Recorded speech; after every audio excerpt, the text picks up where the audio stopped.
Yeah, DS, Risu. Let's go.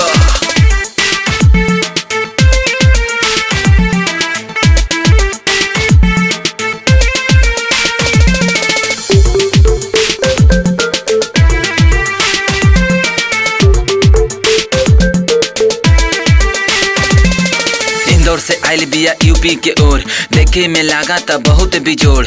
अखिया से ओकर पहचान हो गईल, यूपी बिहार में नाम हो गईल। मोनालिसा ओकर नाम बड़ुए, माई बाप के उजान बड़ुए। कुम में आके उछा गईले, यूट्यूबर के व्यूअर बढ़ा गईले। DS रिसू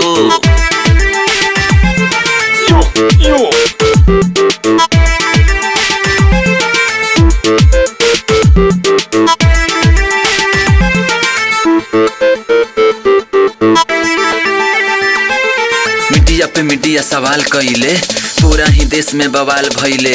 पढ़े न लिखे के कौनो हुनर, देखे में लगा त बहुत सुनार।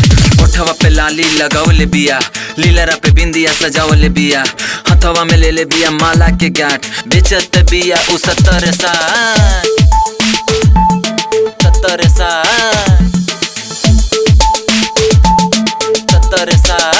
Let's go.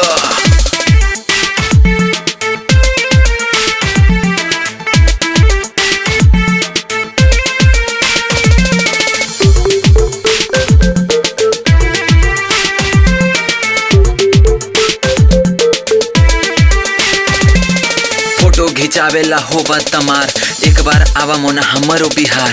तोह के घुमाई हम पटना शहर, गांधी मैदान और चिड़िया घर। जाए बोबी तू तो छा गईलू, पूरा प्रयागराज हिला गईलू। सोचलो न होबो कबो सपनों में, हो जाए वायरल पल भर में। DS रिसू।